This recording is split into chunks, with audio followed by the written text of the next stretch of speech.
All right, ladies and gentlemen, I think we will try to get going. Apologies, we've just tried to nail down all the technological issues. Adam, can you hear us all right? Yes, I can. Wonderful. Thank you for including me. Excellent. It would be lovely if some of your crowd was brave and wanted to occupy front seats.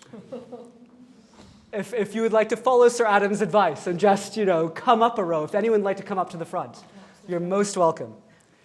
Great. Ladies and gentlemen, welcome. We're really thrilled to see such a great turnout today for what promised to be an enlightening panel on an especially important topic, namely NATO's 75th anniversary, how the alliance got here, where it stands today, and importantly, what the future holds for it and by extension for us. With Sweden having joined in March, we actually just hosted the Swedish foreign minister yesterday to discuss what that means for that country. Membership of NATO now stands at 32, with meaningfully enhanced capabilities. At the same time, the alliance's border with Russia has more than doubled over the past year, increasing by 1,340 kilometers in the wake of Finland's accession last April, a major expansion with significant ramifications. Today, facing crises on multiple fronts, NATO is being challenged in ways not seen since the Cold War, or in some areas, ever. How is it evolving to meet these challenges? And with another possible Trump presidency on the horizon, how might it change? Or have changes imposed on it over the coming years? To tackle these and other timely questions, we are joined by a distinguished panel today featuring former UK Permanent Representative to NATO, Sir Adam Thompson, KCMG, who's joining us virtually. Thank you again very much, Sir Adam. Dr. Maran Messa of Chatham House, and seasoned journalist and commentator Peter Apps. I am mindful of time, so without further ado, let me introduce our first speaker, who is joining us again virtually today. Sir Adam Thompson, KCMG, has had a distinguished 38-year career in the British diplomatic service, which culminated with his appointment as UK Permanent Representative to NATO from 2014 to 2016. Previously, Sir Adam served as British High Commissioner to Pakistan from 2010, and from 2002 to 2006 was British Ambassador and Deputy Permanent Representative to United Nations in New York. Earlier postings included Moscow, NATO, Washington, D.C., and New Delhi. So he's traveled the world here in quite a lot of very important places. Sir Adam has also worked in London on issues related to Israel and Lebanon, in the Cabinet Office as a Soviet analyst for the UK's Joint Intelligence Committee during the momentous years of 1989 to 91, as head of the FCO's Security Policy Department, as FCO Director for South Asia and Afghanistan, and at the World Bank, as well as Harvard University. He now serves as Director of the European Leadership Network, a position he has held since 2016. Sir Adam, you have the floor. Thank you very much indeed, Trevelyan. And I apologize to everyone that I've only managed to do that virtually. I'm really sorry. It does reduce the quality of the exchange, but I'll do my best, and I hope you will too. I wanted to offer just 6 points about NATO, 2 from past, 2 from present, and 2 from future as a contribution to discussion. I hope I can be quite brief. So here goes. 2 points about NATO's past. One, which I think is quite important, and I think Paul Apps will confirm it, is that there has never been a NATO golden era. The alliance has always been fractious. US support has sometimes been uncertain. I mean, all the way back in the early 1960s, it's been uncertain. This is exactly what you'd expect from a complicated world and a highly diverse set of allies, which in the early days included dictators like Salazar and Greek colonels, and France throwing NATO headquarters out of Paris and leaving the integrated military structure. So this first point is really that realism is required about what you are benchmarking modern NATO against in a far faster, much more fractured Euro-Atlantic space. I'd like to suggest three measures, perhaps, for NATO. The first, again, an important point, is that NATO should not be measured by its unity, but by its cohesion. They're different things. NATO can disagree amongst itself as long as allies pull together.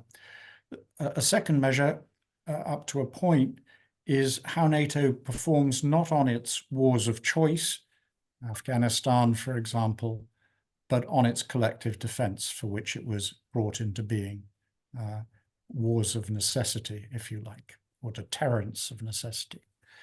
And a third and final measure I'd offer for thinking about NATO is the extent of its adaptability. It shocks my EU diplomatic colleagues to have me point out to them how brilliantly simple the 1949 treaty is. Just 3 pages, just 14 articles, just 2 small amendments to those articles, one in 1951 and one in 1963, and nothing since then. So NATO's not trying to do anything complicated like the Treaty of Lisbon, and that in some ways makes it able to adapt more easily. On the other hand, far fewer cross-sector trades are possible than in the EU, and there's almost no NATO money to oil the wheels, so maybe it's more brittle. Second of my points about NATO's past, one of the many, many obvious questions: could NATO, as NATO, have done Russia better?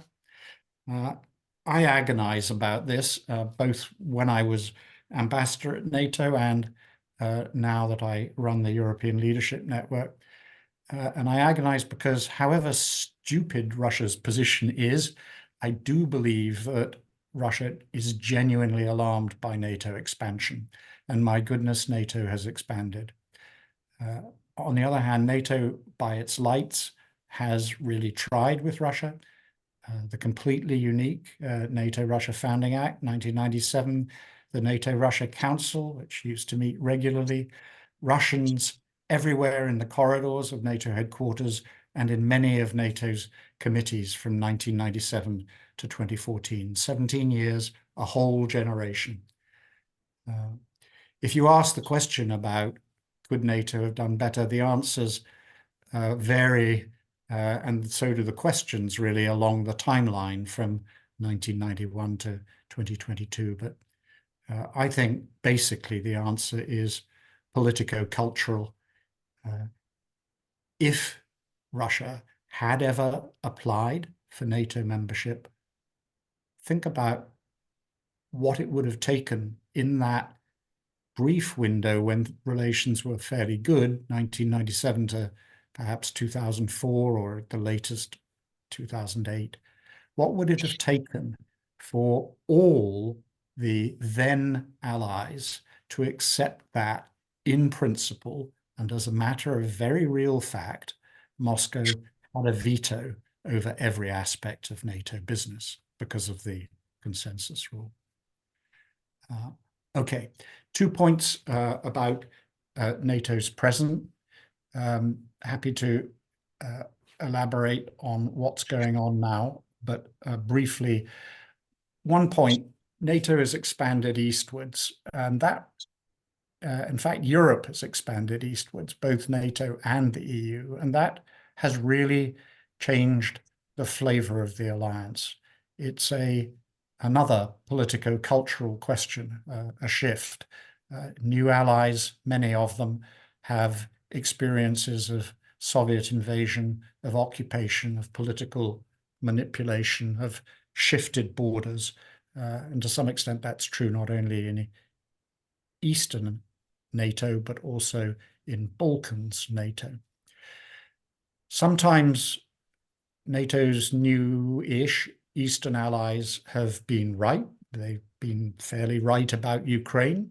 Sometimes they've been wrong. I remember when I was in the Joint Intelligence Committee in the Cabinet Office, it was consistently the Poles who had the bleakest view of what was going to happen from the breakup of the Soviet Union, and they were wrong. But right or wrong, Eastern allies have definitely brought different dynamics to the alliance. And that is going to matter for the future, the way that Ukraine is now impacting. NATO has a role, therefore, in the future of Europe. Other point about the present, it's 32 very different countries in a club that everyone wants to belong to, but that nobody completely agrees about. So on my three measures, adaptability, collective defense, cohesion, I think the alliance at the moment is doing pretty well. It doesn't look pretty from the outside. It's certainly not heroic vis-a-vis Ukraine, but NATO has adapted. It's come a long way since the annexation of Crimea in 2014. It is credible on collective defense of allies, and in the face of the Russian challenge, it has hung together, it has cohered. Last from me then, 2 points about NATO's future. We'll have lots of discussion, I hope, and there's much to be said. My first of these 2 points is perhaps not quite so obvious as the second, but it is that I fear that at the moment the alliance lacks even the vision of the famous Harmel report of, I think, 1967, which said that NATO would coexist with the Soviet Union and hope for better days. Today, it's still not possible. It wasn't while I was ambassador, and I think it's still not possible for the alliance to agree on what its strategy is for Russia long term. And I think that in the long run is a huge weakness. One feature of this inability to agree on big picture questions and specifically about what NATO is going to do vis-a-vis Russia is the way it constrains NATO's thinking about something that's absolutely central to the alliance. NATO is the arch exponent of deterrence, and it really should be better at it, but it finds it's very difficult to do that if it cannot agree about Russia. Into deterrence, NATO should be able to integrate disciplined dialogue with the adversary, but for many allies, talking to Russia is anathema. It should be able to integrate into effective deterrence, effective assurances to the adversary. That's a key part of a stable deterrence arrangement. And NATO should be able, and is not yet able, to generate imaginative offers of arms control. Not necessarily in the expectation that any of them will be accepted, but to demonstrate to the international community who has the moral high ground. Last point from me, my second point about NATO's future is just to express the opinion. I'm fairly confident about it on the question of whether NATO will hold together. Yes, NATO over, let's say, the next 10 years, NATO will hold together. Putin will make sure of that. It's one of the amazingly counterproductive features of Russian foreign policy that Russia helps the rest of the world cohere against it. it's not just Russia's direct threat, potentially, to the alliance, and for example, the Baltic republics, but it is the hybrid attack on politics and societies right across the alliance that gives everyone in NATO a clear understanding of why they need to hold together and stand up against Putin's Russia. So I worry about NATO as an alliance really only if it rots itself from the inside out. And I don't think if that happens, it will be because of Putin and his manipulation and disinformation, except as a contributory factor.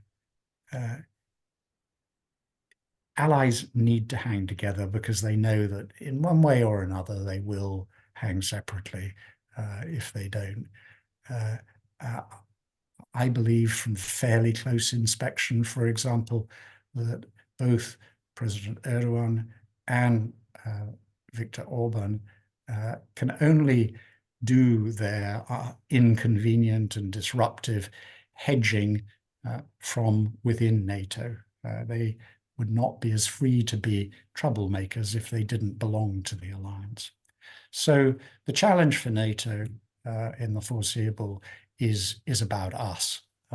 Will we cohere with a President Le Pen or AfD as a large political party in Germany, or over Ukraine handling, or of course President Trump? And that's the last question. I suppose we will spend quite a lot of time talking about what about Trump. In my belief, because I have quite a high degree of confidence, as you can tell, in the alliance as an attractive thing to belong to, I believe that even if the United States, under a President Trump, actually pulled out of the alliance and gave the 1 year's notice and departed, I believe Europe and Canada would go it alone within the existing NATO structure. It would involve some very impressive geopolitics. The relationship with the EU would be even more intimate, and the questions about how non-EU members relate to the European Union would probably be even more acute. But NATO, at least that label, even minus the USA, would continue. I'll stop there. Thank you. Thank you very much, Sir Adam. A lot to delve into there, which I hope we will do in the Q&A with the audience here. It's now my distinct privilege to welcome Dr. Maran Messa, a senior research fellow in the International Security Program at Chatham House. Dr. Messmer is an expert in Russia-NATO relations, arms control, and nuclear weapons policy issues. Prior to joining Chatham House, she was the co-director of the British American Security Information Council, or BASIC, from 2019 to 2022, where she led the organization's work on nuclear risk reduction and disarmament. A former N2 Innovation Fellow from 2020 to 2021, and Arms Control Negotiation Academy Fellow from 2021 to 2022. She holds a PhD in security studies from King's College London. Dr. Messmer, welcome. We look forward to hearing what you have to say. Thank you very much, and thank you all for joining us this evening. It looks like it's a beautiful, if a little blustery day outside, so I'm sure you could be doing other things other than thinking about European security, which I know has not been the most cheerful topic of late. So I appreciate you turning out in such high numbers, and I'm looking forward to our discussion. Like Adam, I thought about the future of the alliance and where we stand now with NATO in a three-part framework, but I chose three different parts. So from me, you're going to be hearing about any challenges that the alliance currently faces, any risks that the alliance might face currently or in the future, and then I will finish on a hopefully slightly optimistic note looking at opportunities, and where I think there is a lot of room to be hopeful. I will try to build on what we've already heard rather than duplicate, and I think essentially I agree with Adam on a lot, so that really helps. I think one of the primary challenges, which we already heard, is indeed alliance cohesion in the long run. So the Russian invasion of Ukraine has really sharpened the mind and has brought alliance members together in a way that we haven't seen as much recently. However, some of the gaps in the alliance still exist. So, broadly speaking, prior to February 2022, we had the Eastern European NATO member states that were much more concerned about the threat from Russia, of course, because Russia had actually already been in Ukraine since 2014. And we also saw the Russian war in Georgia in 2008. And there was a big difference between Western European and Eastern European member states in how they assessed those events and to what extent they remained concerned about them. And I think even though, at least broadly speaking, the alliance is cohesive on those points for now, there are some long-term challenges that are going to come up. One of them is military spending and to what extent different member states are going to continue to invest in their own military capabilities. We've seen a rise in military spending across the alliance, of course, because many member states notice that how they have been investing so far is not sufficient, but it has actually changed a lot the extent to which member states are trying to invest in their capabilities. So we've got Poland aiming for 4.5% of GDP, and then we've got other states, just about getting to 2%, maybe trying to exceed 2%. Perhaps not even being at 2. So that is, I think, something that in the long term could become a bigger challenge for the alliance again. We've, of course, already heard it in the US presidential campaign, where there is a worry about what a second term of a Trump presidency would do and whether he's going to take member states' contributions as more of a crude membership fee, which of course they are not. But I think also bracketing out a Trump presidency and what that might mean for NATO, if we're just looking at the fact that member states need to modernize and need to indeed invest in their capabilities, if we've got huge differences in spending, that could change the political environment of the alliance. We could see new leaders emerging. We could see different states trying to exert different levels of influence.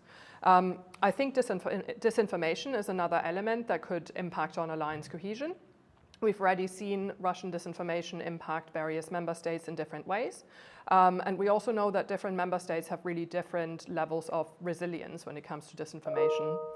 This is also one of the points that actually makes me really hopeful, because I think this is something where if we coordinate properly, we can learn from each other and we can take best practice learning forward.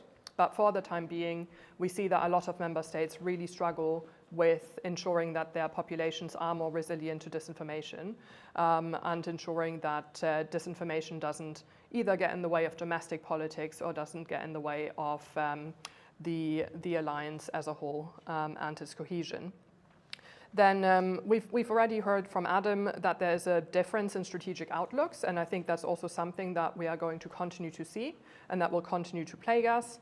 And then we've also already heard about the threat from populism, which I think will essentially also remain and could be a threat to alliance cohesion if we see more and more populist governments being elected. Then that aside, so the whole cohesion point aside, I think there's also a challenge when it comes to the equipment investments that we've seen. So because the alliance needs to be able to fight together and fight jointly, interoperability is a really important point.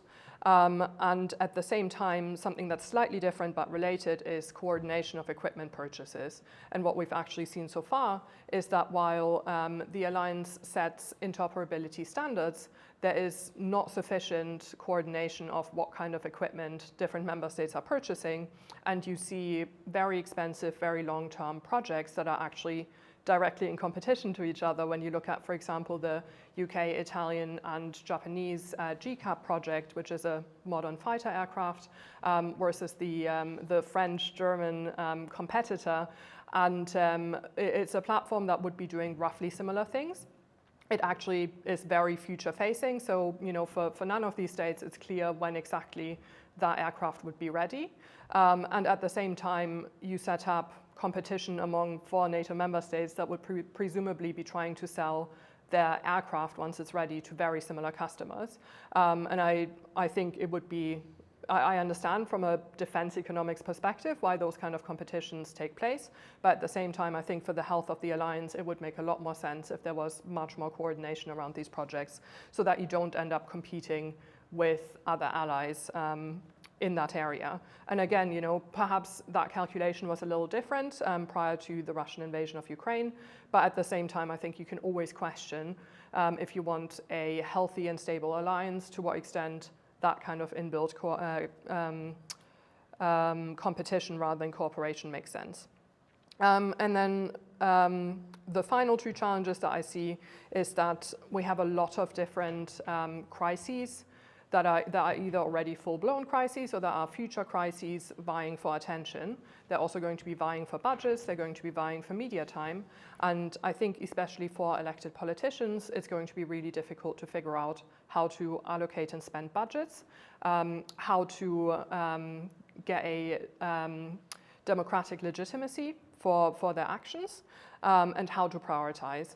And my big worry is that we are already beginning to see in Western Europe that attention is moving away from the Russian invasion of Ukraine, and therefore support for Ukraine is waning. And in the long term, that would only strengthen Russia. So while we also face a lot of other challenges, I hope that we can continue to be engaged and continue to extend our support for Ukraine. And then finally, a big challenge, I think, is going to be the question of Ukrainian NATO membership and NATO credibility. It's something that has come up a lot already, but there's no practical solution at the moment. And as long as there is some sort of conflict on Ukrainian territory, even if that conflict might become frozen at some point, that's going to be a big risk for NATO, and that's something that I've not seen any realistic or credible proposals for how to deal with. So I think that's a big challenge that we need to resolve, because it could really undermine NATO credibility. Then moving on to the risks, I already mentioned the insufficient resilience to disinformation. I think that's something that underpins a lot of different things. It underpins domestic stability in a lot of countries. Given that 2024 is the year of elections, I think this is something that we're going to see come up around a lot of different elections, perhaps also around the European Union elections coming up in June. I think also not learning the right lessons from the current crisis that we're in, whether that is about the kind of equipment that NATO needs, whether that is about the kind of strategic decisions that need to be made. It's very easy to just see everything through a Cold War lens. And while that is, of course, important in the sense that that's where the history of this conflict comes from, I'm also really worried that we are essentially missing important things because we are only applying that historic lens rather than thinking about, for example, how warfighting is changing, how we're seeing new technologies emerge, and the role that they play in strategy, and also thinking about, the internet, acceleration of different supply chains, and the general interconnectedness between economic factors, strategic factors, military factors. And so I hope that we can really draw the right lessons out of this time. And then another big risk I'm seeing is the multiplying range of different threats that don't necessarily have clear prioritization. We've of course got the current war in Ukraine. We've also got the crisis ongoing in the Middle East, where currently, you can check the news any hour of the day, and it seems like things are heating up between Iran and Israel. We've got other potential threats on the horizon. So I think there are really so many different crises, both military and other, that could accelerate at any point. And it's not really clear what NATO's position would be on any of those. In a sense, the Russian invasion of Ukraine was perhaps the most clear-cut example of something that NATO is well equipped to deal with. But we also have a range of other challenges that are going to be a lot more difficult.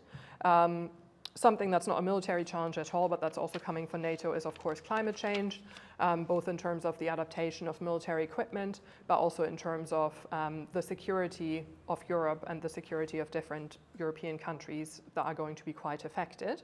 So yeah, there's just a lot going on, and I think that could have the potential to be very expensive, very disruptive, and also make it very tricky to prioritize.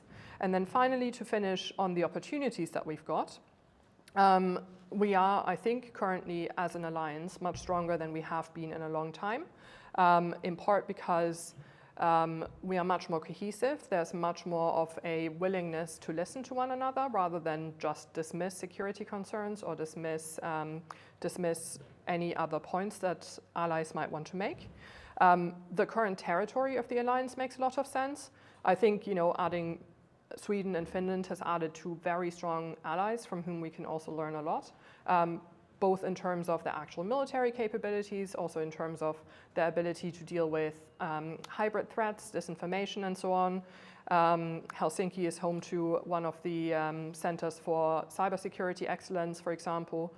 And I also think that this across-the-board investment in new capabilities is a big opportunity if we manage to seize it. I would hope that going forward and into the future, the alliance can focus on best practice, learning from one another, engaging in dialogue, and also remember the importance of economics and remembering that domestic economic policies are invariably going to have an impact on how strong NATO is as a whole, and also how much can be invested in new military capabilities. So if we get that right, then I think we could be well set up for the future, but at the same time, the environment is tricky. I'll leave it at that. Look forward to your questions. Thank you. Thank you very much. Great. And well, again, I will make sure that we have time to really kind of get into the meat of some of these, the questions that have, of course, emerged so far over the last two contributions. But first, last but certainly not least, it's my great pleasure to introduce Peter Apps, author of the acclaimed book Deterring Armageddon, a biography of NATO. I actually have it here. It's a fantastic book. You can pick it up in any bookshop here in Cambridge. This was published in February, has been hailed by former NATO Secretary General Lord Robertson as enthralling, relevant, and important. I think every PhD student here trying to complete a thesis would be very happy with hearing such praise. An acclaimed journalist, writer, and commentator, Peter was paralyzed from the shoulders down in a car accident while reporting on the Sri Lankan Civil War in 2006, aged just 25. Since then, he has continued to travel and write as a global affairs commentator for Reuters, with overseas postings in South Asia and Southern Africa. He has covered many conflicts and crises, reporting on everything from emerging markets to defense. Of the more than 20 countries he has reported from, over half have been since his injury, which is hugely impressive. Peter is also the founder and executive director of a pop-up think tank, the Project for Study of the 21st Century, and a member of the British Army Reserve. Peter, the floor is yours. Brilliant. So it's great to be back in Cambridge. For those of you who may be slightly disappointed, two guys driving past me yelled, "Oi, Stephen Hawking," as I drove the wheelchair in from the station. So if you were expecting Professor Hawking, I can only apologise. Deterring Armageddon, the biography of NATO. We played with a bunch of titles. And one of the reasons I went with biography is that after about halfway through writing the book, I sort of came up with this sort of conceit that NATO is essentially the flawed, central, conflicted protagonist of a multi-decade effort to stop a third world war breaking out in Europe. Nothing else lasts all the way through. The characters who start the book are Churchill, they're Eisenhower, they're Montgomery, they're Adenauer, the people who didn't just build post-war Europe, but were very much shaped by the period before that. The people who will shape the next bit, Stoltenberg, Trump, and the people who come after, that's longer than a human lifetime. But actually, and I guess this sort of goes back to, I guess a Roman historian would probably find some sort of parallels here. In the longer run of history, on the other hand, there are a lot of really common themes. But there's also a lot of stuff that's very different. So you've got to remember, for the people who created NATO, world wars were becoming increasingly normal. So if you were Montgomery, first Deputy Supreme Allied Commander of NATO, then Yeah, you went to India as a sort of post-Victorian soldier in the early part of the, born in Kennington in the Victorian era, post-Victorian army in India. You then went to the trenches with a conscript army, shot in the lungs in the trenches. You then, came back in the Second War, again a conscript army, and I'm very struck by the difference at the end of the First World War and the Second War. At the end of the First World War, Churchill recalled musing whether there will be another war in a generation. At the end of the Second World War in Europe, he wondered whether it would start within weeks. The Russians had taken everything up to the middle of Germany. They were not demobilizing. They had, as Putin is at the moment, built an entire wartime economy. They weren't demobilizing. Europe was. Europe was built. Europe had very few forces in mainland Europe. We just recaptured France and Germany and the Low Countries in a matter of a year. The Americans were moving to the Pacific. We think the Pacific pivot is a challenge now. They were putting their entire army out to go to attack Japan.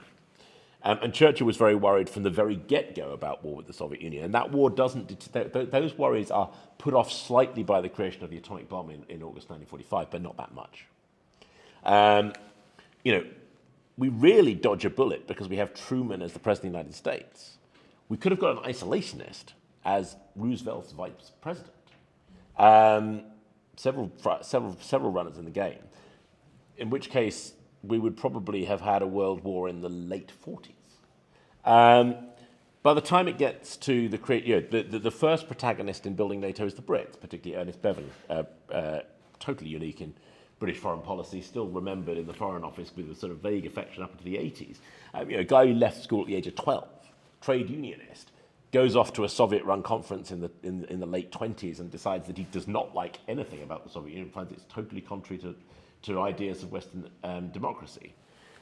Foreign Secretary starts nudging European countries together, the Treaty of Dunkirk with the French, Treaty of Brussels with the Benelux nations as well. Montgomery finds himself as military chairman of a thing called Uniforce, which is the Western European Union's sort of pre-NATO Europe-only force. He's sending cables to London in summer of 1948 saying, my orders are to hold the Rhine. I have the forces to hold the tip of the Brittany Peninsula for 48 hours. Please advise. The Americans who built NATO in 1948-49, mid-level State Department officials, particularly two guys called Jack Hickerson and Theodore Achilles, who decided that, Hickerson is particularly, he believed, quite rightly, I think it's a really interesting kind of case study for how policy is made. He believed that the Marshall Plans, the great US bailout for Europe, had actually been written by a guy called Will Clayton, who was the Undersecretary of Economic Affairs in 1946-78. Clayton toured Europe, felt that Europe was falling apart, went back and persuaded Marshall and Truman that they needed a massive financial bailout plan. Hickerson is persuaded by, to an extent, Bevan, and to an extent everyone else at the Foreign Office, that this is a really good idea to build a military alliance on top of that. And he goes back and he delivers it. He persuades people in the State Department, he persuades the White House, he persuades the Pentagon. And he's massively helped by the start of the Berlin blockade. And they build that, but there's no military structures to NATO for its first year. In June 1950, Montgomery again sort of complains that they're about to be massively overrun if the Russians attack. And I would argue there are two defining moments when the Kremlin could really have done Europe, or certainly torn apart NATO in one go. One of them is the early 1950s. But they don't. They go into Korea. And they nearly take the Korean Peninsula. Everything that Montgomery predicted in Europe nearly does happen in Korea. They're very nearly kicked out. And then the US starts to rearm and it retakes the Korean Peninsula, or retakes a large chunk of the Korean Peninsula. The Chinese come in, the Korean War sort of runs that. And equally critically, NATO decides that it's going to have a proper military structure, and it brings in Dwight D. Eisenhower as Supreme Allied Commander of Europe. And he builds NATO's basic military structure in the space of about a year. And then he goes back to the US to run for president in the 1952 election, because if he doesn't run, the Republican nomination is going to a guy called Taft, who is another isolationist. He wants troops out of Europe. So, you've got a whole chunk of stuff that really feels like it has very strong resonance to the current period. And my personal belief, for what it's worth, is that if Vladimir Putin had managed to pivot hard in February of 2022 and smashed into the Baltic states instead of Ukraine, he would have done a hell of a lot better than he did against the Ukrainians. I suspect that he could probably have got the Baltic states. I suspect he could probably have destroyed the enhanced forward presence battle groups on the ground. And I suspect NATO would have fallen apart, just as it would have done if he'd crashed into it immediately after the NATO treaty in 1949, before Eisenhower comes in at the beginning of 1951. Of course, what happens after both of those moments, both in 2022 and in the early 1950s, is that NATO does get its act back together about building up defence. If you look at the Baltic states' ability to defend themselves in conjunction with allies, both through NATO and not through NATO, in like the first year after the Ukraine invasion in 2022, they got seriously more capable about every month. So, their ability to actually hold the Russians increased very substantially. By the end of the first year, it was a lot better. 2 years later, they're in a hell of a lot better situation than they were now. And they intend to be a lot better by 2027. Why is 2027 the magic date? 2027 is the magic date because that is the date by which the Americans believe the Chinese will be ready to move against Taiwan. And if you look at almost all military planning taking place in Europe today and in Asia, it is built around that date. So, for example, one of the announcements that came shortly before the Vilnius summit is the Germans are increasing their battle group to a brigade in Lithuania. This is an enormous deal for German foreign policy, right? Troops on foreign soil that are prepared to fight the Russians. I mean, I talked to a European ambassador who said, and I'm not going to do the accent because you'd guess which country it was, they did a firepower demonstration just before the Vilnius summit, organized in conjunction with the Lithuanians as part of the pre-game for the Vilnius summit. Like, they brought out everyone in NATO, and they sat them in a range in Lithuania, and they blew the living whatever out of the forest in front of them with tanks and artillery. And countries that were invaded by Germany in living memory looked at that and went, that is a thing. And they're not wrong. The Germans will have that battle group upgraded to a brigade by 2027, and they can do it faster if they need to. Why is that important? Because the most vulnerable bit of that front line is what the Estonians termed the Suwalki Gap, which everyone else has started using the phrase. That is, if you punch through from Belarus to Kaliningrad, you cut the road into the Baltic states, and after that you can pretty much digest the Baltic states as fast as you want. There will be several thousand Germans living on that route with tanks. And that is a really big change. There's also an American brigade in Poland that would punch through to support them very fast. That combination of Americans and Germans on the eastern flank by 2027 makes Lithuania feel a hell of a lot more comfortable about where things sit. So, that's good news. I mean, at the risk of stating the bleedingly obvious, the early stuff done in the 1950s worked. Viscount Slim, who was the chief of the general staff in the early 1950s, said that by 1951, he had concluded that war would start around 1952 or 1953. So had lots of other people, including Eisenhower. The level of defences that were built up in Europe in that 2 to 3 year period averted that, and that put us in another quandary. So Eisenhower, when he arrives in Europe in 1951, talks about the need to get a spiral of strength going up. So he flies all around Europe, he talks to all these European countries, and he talks about building up their confidence. And they build up a really quite heavy conventional plan that is agreed at the Lisbon summit in 1952. The Lisbon summit is probably the most ambitious summit conventionally NATO ever has, very similar to the series that you get with the Madrid and the Vilnius summits over 2022 and 2023. However, by the time Eisenhower goes back to the States, he realizes that actually war is probably not going to come. By the 1950s, nuclear bombs are getting much, much bigger.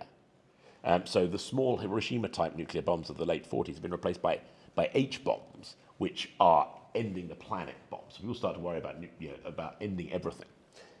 Well, that means that you can't spend all your money on conventional defense because you won't have that rise in prosperity that we had between the 1950s and the 2008 financial crash, on which the entire Western social model is built.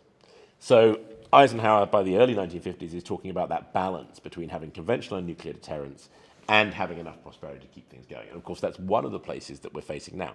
The Soviets get that balance wrong. They put all their money into the military machine, particularly in the 80s, and they go bankrupt in 1989. So one of the challenges for NATO, and NATO has always been not doing that. And that's one of the challenges we're in again today. Yeah, you can spend a certain amount on defense. Certainly if you're in an existential fight like Ukraine, you pretty much need to spend everything. But you also need to have that balance. Now, Russia at the moment is putting money into defense like it hasn't since the Second World War. It will only be able to maintain that for a limited period of time. And that's one of the reasons why, again, people are worried about the near-term risk, right? If you believe that there is going to be a catastrophic global war in the next, say, 5 to 10 years, one of the reasons that you would believe that is that China and Russia's demographics and economics start to push you in different directions after that point. So at the moment, we're in this really quite interesting situation where, firstly, for the first time in NATO's history, Europe is not America's priority. For the first time since literally just the last few months of 1945, between the fall of Berlin and the bombing of Hiroshima, America is focused on Asia. And that is a real challenge for Europe. There's a reason why Churchill was so unsettled about that period in mid-1945, because it was really, really worrying. And we're now moving back into what is going to be a multi-decade version of that period. The second point is that the US is looking politically dodgy in a way that it has not looked sort of ever. I went to see Civil War at the weekend, the new Alex Garland film. There is almost no scenario for the US that is unthinkable, right, in the next 50 years. That's really new. The rise of the far right. NATO was not built to defend against the resurgence of Nazism in mainland Europe because no one thought that was a viable risk in 1949. The idea that the Russians might be the people behind it would also have seemed, frankly, a little bit bonkers in 1949. Nevertheless, obviously, it comes down to that disinformation kind of space. There is a risk of that going on. We're also in a period where and again, the roots for this were set really in the early 1950s. When the NATO treaty is signed in 1949, Dean Acheson, who's the US Secretary of State, says to Theodore Achilles, let's go for a full federal union. What he means is all the West democracies banding together in a single country. But no one really bothers to do this, and they don't really bother to do this because the US and Britain didn't have a very difficult Second World War. The Europeans of the late 1940s, early 50s are determined to completely change how Europe functions, and therefore they create the European coal and steel community, which is the path to the modern euro. Why is that important now? Because it is very clear, as you said, that European states are the people who have to make decisions about arming Ukraine, about how we defend Europe. Whether they choose to do that through NATO and to what extent they choose to do that through the European Union is a massively important question for Britain in particular, because we approach those things quite differently. We're going into, and the last point I'll make is about the war in Ukraine. The war in Ukraine has fundamentally rewritten how we understand great power conflict to work. From certainly about 1953 onwards, definitely by the end of the 1950s, there is a basic assumption that any great power war will go nuclear within about a month. And that means building up stockpiles of artillery that only last for a matter of weeks. We have now discovered that great power warfare could, and the Poles it could look like the First World War for 4 years. Massive consumption of artillery shells on a scale, never mind World War II, not since World War I. We're in a shells crisis of the sort we haven't seen since 1915, 16. Obviously drones, obviously other stuff, obviously AI, new kind of stuff coming into play.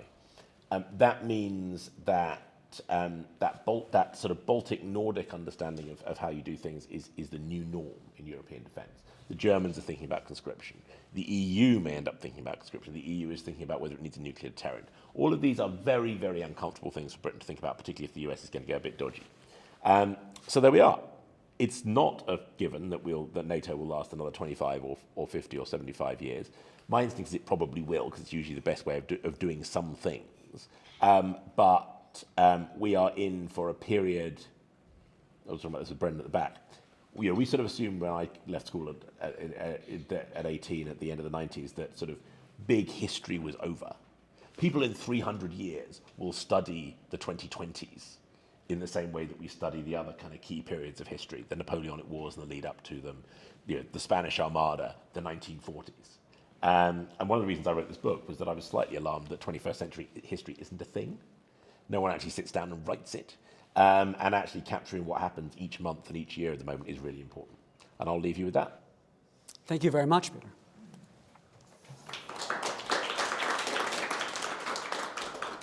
Great, so we have quite a bit of time for questions, but if you'll permit me, I'm just going to put a couple to our panel here. First, Sir Adam, you actually raised, of course, the issue of Russia, and this is your area of expertise as well, and indeed, Peter, you wrote extensively about this too, naturally, in your book. What do you see as sort of the different pathways ahead for NATO-Russian relations after the Ukraine conflict? How might the alliance, in your view, approach that very extensive challenge, shall we say, after this bitter war that we're seeing on the continent? I mean, how can we actually come to grips with that? Whichever one of you would like to go first. Sure, Marion, yeah. Yeah. Well, I mean, I think a really important piece in answering that question, which makes it a really difficult question to answer at the moment, is that we don't know how exactly that war is going to end, because depending on what we will see in Ukraine, I think that will really change how NATO-Russia relations can function. I mean, if the war ends in a positive way for Ukraine, which I would define as, Ukraine being able to recover any territory, perhaps even recovering Crimea, then, what will Russia look like under those circumstances? Are we looking at a change in government? Are we looking at a dramatically weakened Russia? The war could, of course, also end in a much less positive way for Ukraine, either a massive loss of territory, perhaps a complete loss overall, which then will raise huge questions about what that means for Ukraine's future. And I think under those circumstances, I'm not sure what kind of relationship would be possible between Russia and NATO, because that wouldn't prompt the kind of rethinking in the Russian government that I think you would need for a more positive relationship. You would undoubtedly have a sort of interest-based, functional relationship. For example, we see the Baltic Sea emerging as an area of huge mutual interest and also huge risk. So I could imagine at some point, for example, incident at sea agreements being picked up and modernized. Incident at sea agreements are still in place, but they have been in place since the 70s, 80s, which means that they don't necessarily have provisions for things like undersea vehicles and that sort of thing. So I think, how the war in Ukraine ends will play a huge role in what we see. So I'm sorry that that's a vague answer, but it just means that there are so many different scenarios that we could be looking at of, what exactly the Russian government looks like, what the situation in Ukraine is like, how strong NATO is, whether we have a whole bunch of populist governments in Europe that are actually really interested in a relationship with a autocratic Russian government, no matter what. So just lots of variables that could really change the outcome. Of course, thank you very much. Sir Adam, before you mentioned this issue of NATO's kind of a failure for quite some time to have a long-term Russia strategy, would you like to speak more to that, and obviously as well in the context of this question? Yeah, I'm happy to. There are obviously a range of possible future pathways for Russia, and I don't want to sound complacent about the possibilities, but I think a central scenario is that Putin and Putin's setup does continue now. He's seen off the Prigozhin challenge.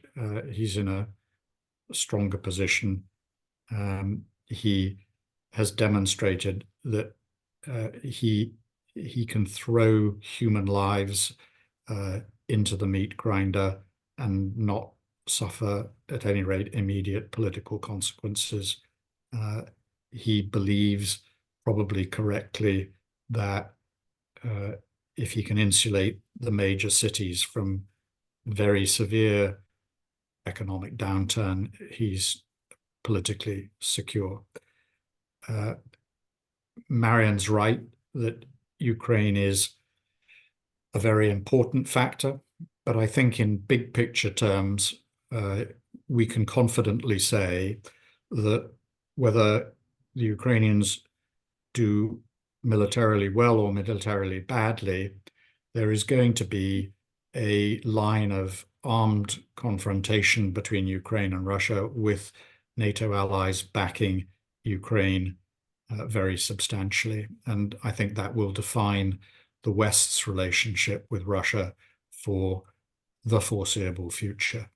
The choices, it seems to me, are less about whether the West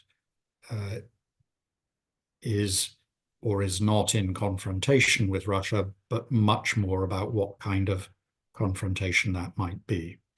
And partly that's about what arrangements the West, but I think probably specifically NATO, chooses to make with Russia and Russia with NATO on risk reduction, and how far Western societies and politics hold together against Russian disinformation at the margin, but mostly against our own increasingly turbulent politics. That sounds dangerously like a description of the Cold War of the 20th century. And we must be really careful not to fall into the trap of assuming it's going to look exactly the same. It's a very, very different world now. And the domains in which we will compete with Russia are more numerous, more complex, more interrelated. But I still think the picture, the probable picture is going to be protracted confrontation across many domains. You asked me to unpack a bit the lack of NATO coherence on this. I really think it doesn't complicate NATO's military planning. My experience is that if allies cannot agree on first order matters, what's the grand strategy towards Russia, they are able to agree on second tier matters. How do you arrange for rapid reinforcement of limited forces in Eastern Europe? What joint procurement programs should you be looking at? Although Marion is completely right that that is a key issue that is not going well. The military planning has come on by leaps and bounds, the integration of conventional and nuclear planning. So the second tier stuff is there. It's the politics, really, the thinking about what kind of relationship the West wants to have with Putin's Russia. It does still have choices, and allies cannot agree on those choices. What dispositions should allies make to make one set of choices more likely than another? It's what I wrestle with as director of the European Leadership Network, a network that includes senior Russians. Are we going to settle just for eyeball-to-eyeball confrontation a la inner German border of the last Cold War, with very high risks, as Peter has pointed out? We're at pivotal moments. This is grand politics once again. Or are we in the West at least going to be open to measures of risk reduction and détente? The United States, on a bilateral basis with Moscow, is prepared to negotiate without preconditions. I find it paradoxical that NATO as an alliance cannot adopt the same position. Interesting. Yes, please. I mean, I think it's worth realizing that we have a choice of futures, and some of them are being made as we speak. So I would say that last summer, when I finished writing the book, there was what felt like a consensus within NATO that it was going back to being a defensive alliance. right? So it had done intervention in Bosnia, it had done intervention in Kosovo, it had done intervention in Libya, it had done the Afghan war. And actually all of those were deeply uncomfortable experiences for anyone who was there at the time. NATO is every time someone plans a war through NATO, one of the reasons the Americans did not want NATO planning their post 9/11 conflict decisions was that they'd run a war through it in Kosovo in 99 and no one wanted to do that again. Again, you tend to find that they come to the same conclusions again after doing Libya. So my working assumption, and I feel like everyone else's when I was doing it last summer, was that NATO will be the shield and other stuff like helping the Ukrainians fight their actual punchy kinetic war would be done by NATO nations but not by the alliance. And that was quite an important distinction because when the Russians on their sort of shout shows on TV in Moscow stand up and say, NATO is attacking us, no, NATO is the defensive bit. We are being attacked with British and French missiles. There is a subtle difference there. Now, actually, at the NATO foreign ministers meeting about 2 weeks ago, that got upended. That got upended, and Sakya is now planning for NATO to take over the Ramstein process for arming Ukraine, which is the process that's been chaired by the Americans since 2022. Now, why has that been pushed by people? Because people think that Trump's coming into the White House. Now, the Biden administration doesn't like that plan very much and has briefed that they would much rather keep America running that Ramstein process. But that means that by the end of the summer, so after the Washington summit, the weapons that are killing Russians in Ukraine may have come through a NATO process. Essentially, they won't really have a NATO sticker on them, but actually they sort of will in terms of where it comes from. That is a seismic change of what NATO does. NATO has never, at any point in its history, actively participated in killing Russians, nor has it tried to do so. If we blur that line, things get more complicated. They get even more complicated if Macron's suggestion of putting European combat troops in Ukraine comes through. So let's imagine that the Estonians and the French put combat troops in Ukraine. And let's imagine that Russia retaliates by striking military bases in France and Estonia. Is that an Article 5 moment? Well, it's pretty bloody complicated, right? Because France and Estonia took action to involve themselves in a third conflict that is not an Article 5 state. Macron himself has said that European nations could send troops to Ukraine without a conflict with them getting NATO involved. None of that is a foregone conclusion, but it fundamentally changes what NATO is and how NATO operates, and particularly what it means to Russia. Because yes, there is a path by which NATO is a means of talking and having détente. I'm not sure the Russians would not be willing to talk to NATO if NATO's been involved in Ukraine. I mean, they kind of, they sort of respect strength and activity, but it's no doubt it's a very different NATO. The last point, I think, is how is this different to the Cold War? We have a lot of moving parts now, not least the Russia-China alliance that is not quite an alliance, but it's pretty close. The Chinese almost certainly did not know the Russians were about to invade Ukraine in 2022. Iran almost certainly didn't know that Hamas was about to attack Gaza in October of 2023. And yet all of those blocks have then tried to adapt to what's going on. That is a lot more complicated than the Cold War ever got. It's got a lot more moving parts.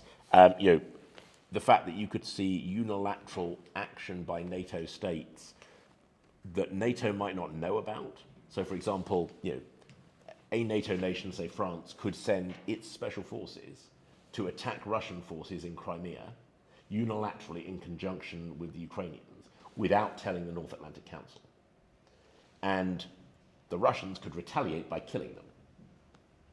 Very complicated place for the North Atlantic Council to be immediately afterwards. Huge questions over where the US sits. So, decisions are being made. And one of the things I worry about slightly is things like putting NATO in charge of the Ramstein process. You can solve a short-term problem by creating a big long-term shift, and I worry that we are not that far away from making some of those decisions if we're careful. We also have a change of leadership. Obviously, Stoltenberg has been pretty solid in terms of his decision-making. We're going to have a new Secretary General coming in. There's a whole bunch of window to get stuff really wrong, and we'll only know in hindsight. Great. Well, I have quite a number of questions, but actually on that note, I think, though I imagine you have many more. So I'm just in the interest of fostering a dialogue here. If anyone would like to ask a question, we already have one at the end there. I believe we should have a microphone. If we don't, yes, thank you. Also, just quickly, so the microphone, that's actually for the video recording. If you could just also mind come up a little bit, just in case, so Sir Adam can also hear you, if that's all right. Thank you very much. If you just want to maybe come up here in the middle. have the attention squarely on you here. So thank you very much. It was a very interesting presentation. I'm sorry if this is a slightly more cynical question to ask, but I'm quite interested in it. Sorry. So, shall I stand here? Sorry, I'll stand over here. So I think that, like, my impression is that NATO claims a sort of moral leadership in the world, and I think that it should.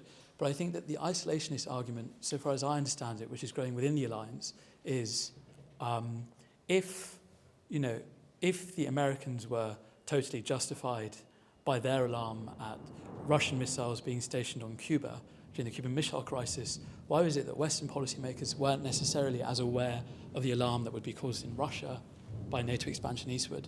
So the question I have is sort of a more historical point as to, in retrospect, sort of in hindsight of 2022, would or should NATO's approach to security policy in Eastern Europe perhaps have been done differently after the fall of the Soviet Union? Should more attention have been given to, or should more attention have been given to the fact that perhaps the Russian anxiety shouldn't be overlooked, and that this, was something that could have happened? Yeah, thank you. Thank you very much. Who would like to tackle that? I've got some quite strong feelings on this. This idea that NATO expanded eastwards implies that NATO was the protagonist. And firstly, NATO is almost never the protagonist because NATO is a club of countries, so it's almost always nations within it. So, Cuban Missile Crisis, to give an example. The Americans felt they were justified in getting upset about Russian missiles in Cuba. The Europeans didn't really see it. But, those are just two different perspectives. I don't necessarily think, you could dance the head of a pin for about who's most justified. The protagonist for NATO's eastward expansion is not the US, it's not NATO, it's sure as hell not Britain, and it's not the Russians. The protagonist for NATO's expansion eastward in the 1990s is the Poles, the Lats, the Lithuanians, and the other nations of Eastern Europe. And as soon as they have got the Russians off their turf, all of those countries have as a priority above all else to get into NATO. And they are willing to do quite literally anything to achieve that. The moment at which the Clinton administration finally starts accepting that the Poles are going to have to be allowed in is the moment that the Poles start telling the New York Times that otherwise they'll develop an atomic bomb. Fast. Now, you can argue as to whether or not a Europe with a NATO border in Germany and a nuclear-armed Poland is more or less dangerous than the Europe today, and you might come up with some really interesting answers to that. But that's why people get drained. The Baltic states were willing to do pretty much anything to get in. As soon as they got an opportunity, which was backing the Iraq War in the 2000s, they got it. And there was always one day going to be a deal whereby the Baltic states were able to offer the Americans something enough to be able to get into NATO. And that's incredibly understandable if you look at the people in the Baltic states who had living memory of their countries not just being taken over, but 10% of the population of the Baltic states got deported to Siberia, including the current Estonian Prime Minister's grandmother. So I don't think there was a lot of choice, because if you've got people who are that incentivized, they're going to do it. Thank you. I can also add to that. First of all, I agree with Peter's description that this was about the agency of those states. What I would also add to that is that it's not like the discussion at the time was uncomplicated.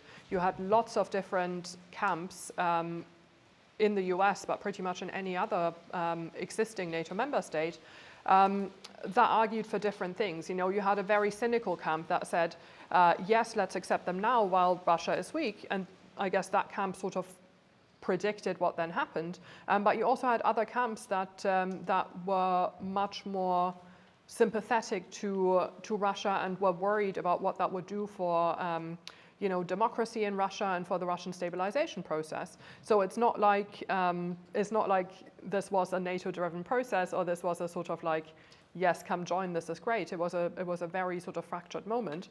And the other thing I would also add to that is that this was similarly fractured within Russia. So I think, I think as of sort of Putin's first presidency, there were a lot of things that obviously went very wrong, and I think there was a point of no return at one point. You can argue about when that was, but I think Russia in the 90s and perhaps even still in the early 2000s was much more multifaceted and had lots of different domestic groupings, political groupings, elite groupings, and not all of them thought that Eastern European NATO membership was a bad thing.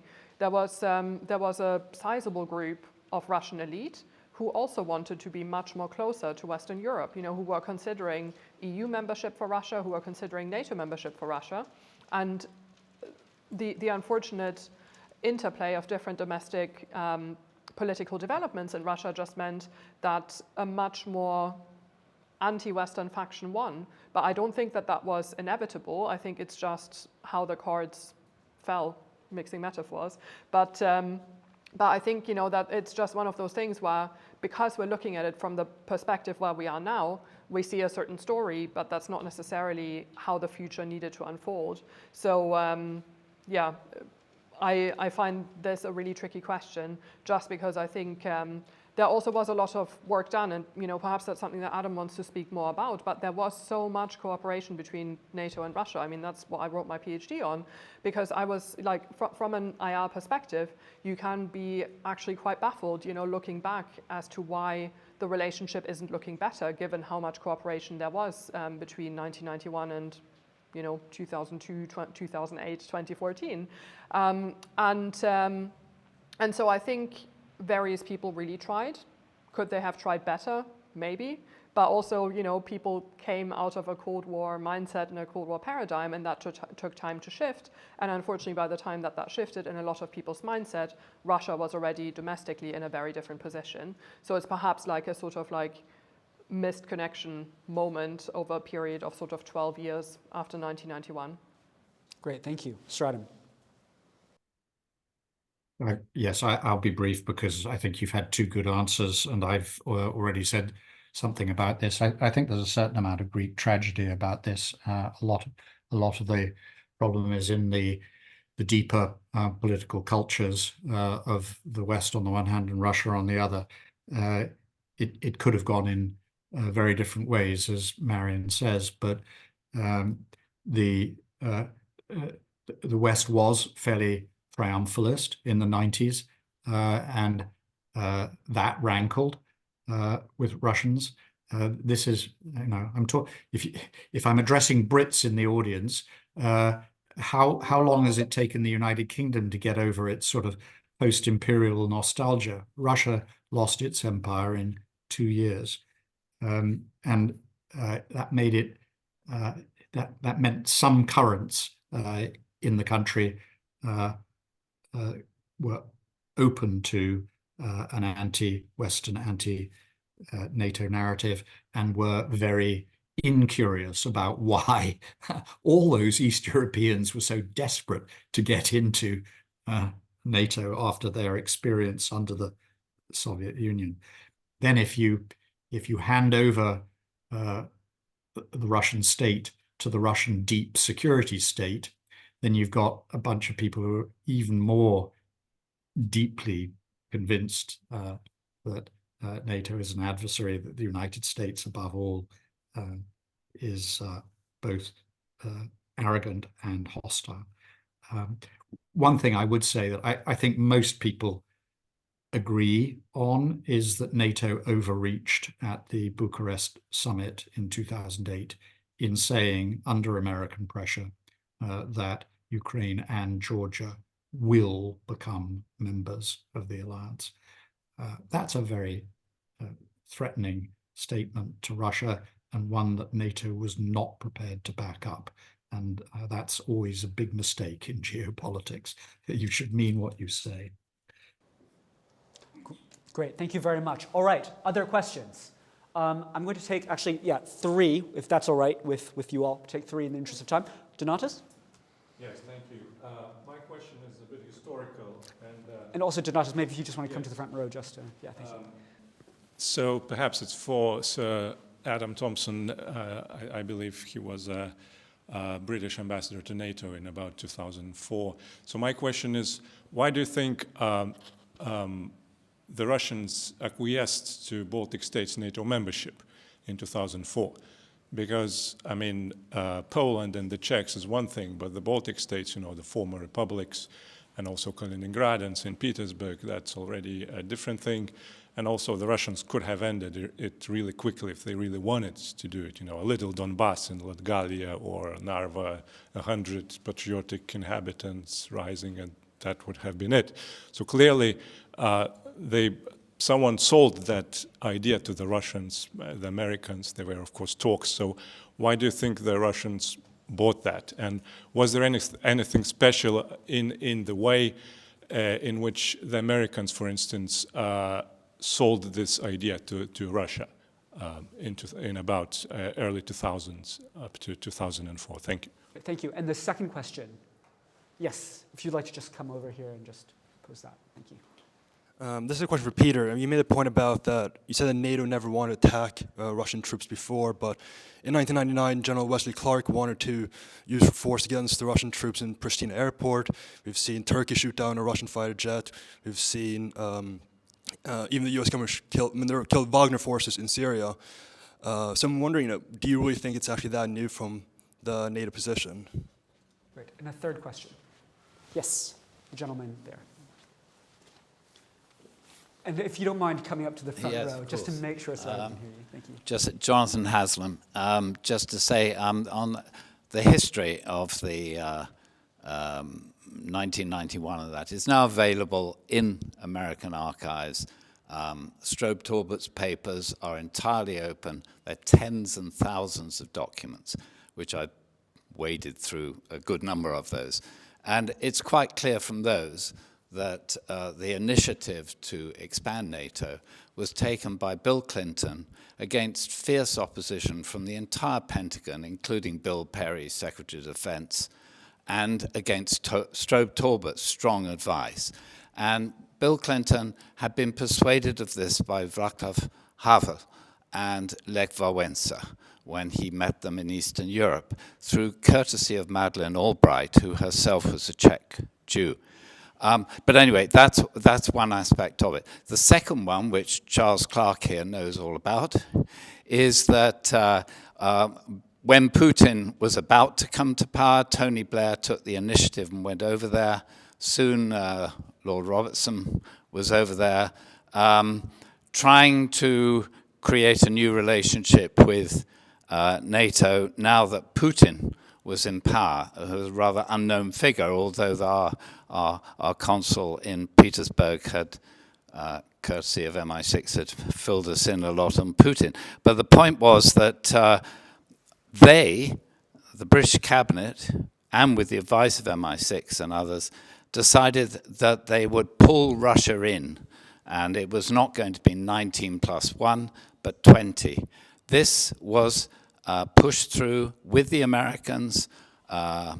Jonathan Powell went to the States. They talked it through, and the only blockage was the Secretary of Defense, and he blocked it. And if he blocked anything, he could block anything under George Bush Jr. So there were, as it were, more complicated historical events. But I mean, we can spend hours on that. I've got a book coming out on it in September, so I can give you 10 hours on that if you like. But I wanted to ask a key question, which we've talked on the political level. We've ignored the economic level. We've ignored the financial level. Why is it that China and Poland, in particular, have been buying vast quantities of gold and stashing them away and are still sustaining a rising gold price at the moment? That's one question. It relates to the world economy. One of the features of the American policy on Ukraine has been to weaponize the dollar against Russia. And so you've got the BRICS countries, you've got the third world countries saying, is it going to be my turn next? That includes India, it includes China. And at the moment, the United States seems to me heading for a massive financial crash over overspending, borrowing like crazy. our economies next year, I wonder what sort of state they're going to be in order to sustain Ukraine. That's my worry, is that actually our economic underpinning will give way. Russia is a major commodity producer, and the rising prices of commodities will work to their advantage and to our disadvantage. So the balance of power, with all, I agree, the military is important, but the balance of power may come to hinge on economic and financial factors, which at the moment, everything seems rosy, although if you watch YouTube enough, you won't think it is on American markets. And I doubt if we're going to be in that position next year. Anyway, I would like to hear Sir Adam's comments on the economic and financial dimension of these problems. Great, thank you very much. All right, Sir Adam, would you like to tackle that one first? We'll start at the end. Yes, and I apologize that I didn't hear clearly any of the three questions, so if I'm off target, they'll need repeating. So just very quickly, so I think the last question about the economic side, the importance of that. The first question I think was also put to you about Russian acceptance of Baltic state membership, of the membership of the Baltic states in NATO.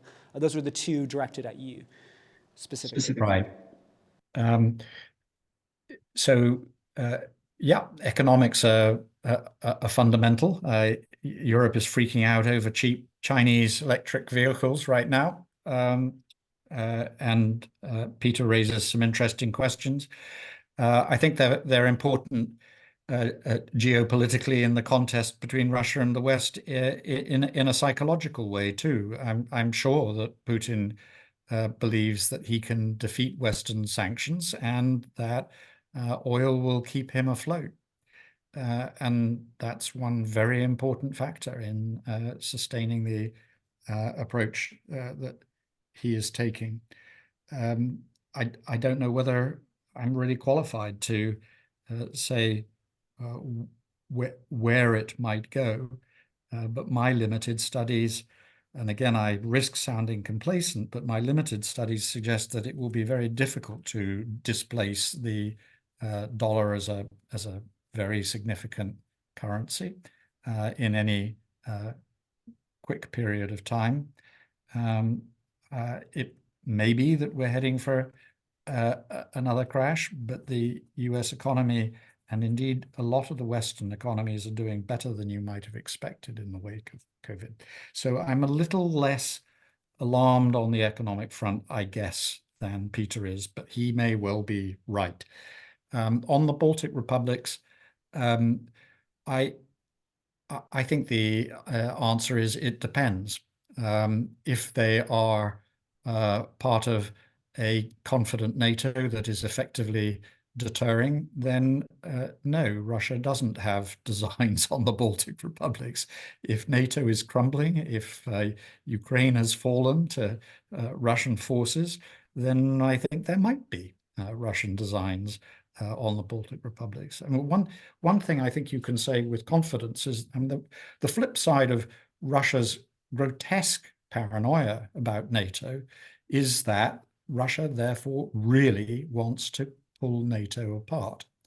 And if it could do that by demonstrating that NATO cannot defend the Baltic republics, Peter made this point earlier, NATO's cohesion would be tested like never before. That's a diplomatic way of saying the alliance might well fall apart. I'm sorry, thank you for that. If I'm correct, I think the question was also about the initial acceptance by Russia of Baltic membership in NATO. Do you have anything to say about that? Why they, took the stand they did at the time? Peter and Marion will be better on the history than me, honestly, but I was the head of the Foreign Office's Security Policy Department at the time we were agonizing over this, and I do remember it was agonizing. And I think the Russians disliked it very much, but they also felt that they couldn't contest it at the time. They didn't feel strong enough, and perhaps Yeltsin wasn't focused enough. I, I, it's a bit of a cop-out, but politics is complicated, and I think that neither countries' positions nor even leaders' positions are necessarily clear-cut. There are a mixture of emotions that go into every decision. I think we can certainly say, looking at the history books, that Russia was not enthusiastic about Baltic membership, but it did acquiesce. Great, thank you. Before continuing on to these topics, I am cognizant that this gentleman had a very specific question, I think, for you, Peter, about American willingness, I think, in the early 90s. So I would draw a comparison between an individual nation state, whether that's the US or Turkey, taking a decision to take military action. So Turkey shooting down the Russian jet, certainly the US making that strike in Syria, and decisions made by NATO, the alliance, so signed off by the North Atlantic Council with a big NATO stamp on them. And I think the Pristina Airport one is a particularly interesting one, because you're not wrong. Supreme Allied Commander Europe, General Sir Wesley Clark, ordered British troops to take the runway at Pristina Airport before the arrival of Russian troops, and if necessary, to remove Russians from the airfield. And there is no doubt that he felt, he had been told by President Clinton to give that order, or by the White House, and there's no doubt that he felt empowered as NATO's Supreme Allied Commander Europe to give that order to General Mike Jackson, or Lieutenant General Mike Jackson at the time, who was commanding NATO forces on the ground. And you may recall what General Jackson said to him, which is, "I'm not starting World War III for you." And he played what's called a national red card, which meant that he got on the phone to the British government and said, "Do not do this." And interestingly enough, had he not done that, the lead armoured troop commander, James Blunt, for it was he, has said that he would have raised serious questions over whether you should attack Russia at Pristina Airport. Now that tells you a lot about NATO's decision-making process, right? And one of the lessons of that, I think, and it's one of the reasons why the Americans currently have troops in every one of the Baltic states, is that the Americans can only guarantee effect if they're giving troops to their own soldiers, giving orders to their own soldiers. Because unless it's the Russians invading, in which case it's pretty definite that NATO will fight, it's really quite unpredictable what will happen. And I think that's why NATO itself, being the organization that signs off the delivery of lethal force, is, I would argue, quite a significant departure. The Kosovo War was really critical for antagonizing the Russian security establishment. And I would argue that one of the reasons we are where we are is that we, in the 2000s, one of the things that the Russians were talking about behind closed doors is how do we stop them ever doing Kosovo again? And I think that we probably underappreciated that at the time. The last point I was going to make, apropos of various points that people have made, is that I think Putin, like everyone else, was on a journey. And I think it's quite possible that he looked at the world in the early 2000s and was torn between being a Russian strongman, Tsar, Stalin, authoritarian, and sitting at the top table with everybody else. I think with hindsight, it's astounding how late in the day we were working with the Russians, given that they had mounted a riot and a cyber attack on Estonia in 2007. The number of things the Russians had done in the 2000s that suggest you're killing people in London, killing people, that suggested they weren't as friendly as we thought they were. I think it's with hindsight quite remarkable how late in the day NATO stopped trying to sort of cooperate and viewed them as a threat. Thank you very much. Marion. Just really briefly on both the Baltic point and also to add to what Peter said there at the end. The Baltic states joined NATO in 2004, but that's when their membership action plan was complete. So the decision of them joining was actually made several years before that. I think at the time, it actually wouldn't have been easy for Russia to mount any kind of opposition.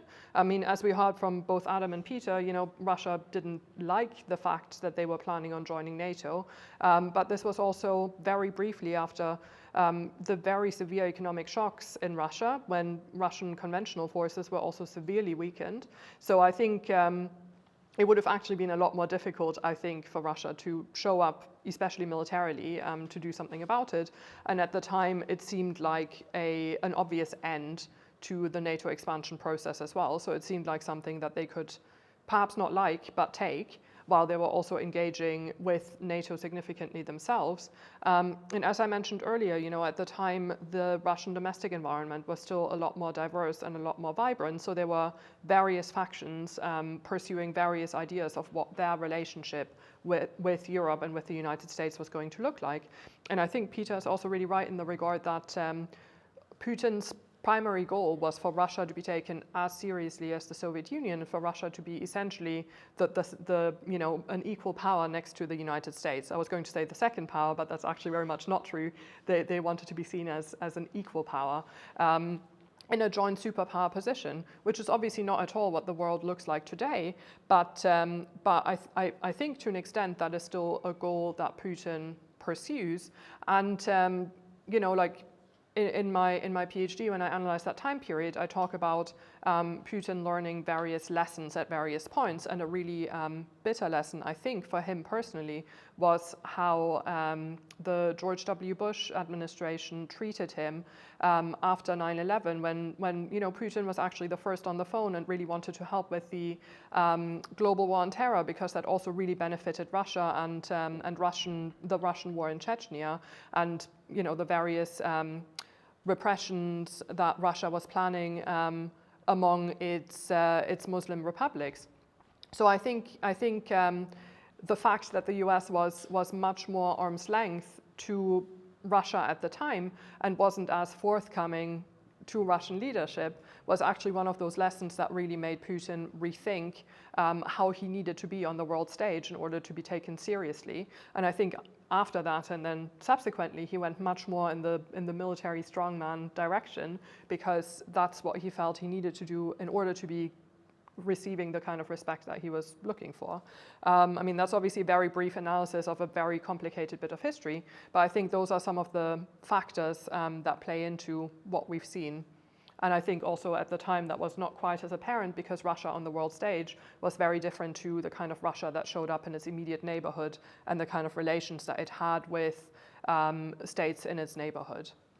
Great, thank you very much. I realize I'm standing between you and drinks. If there's one desperate question, I could add one more. Otherwise, you will have the opportunity to speak to our esteemed panelists during the drinks reception.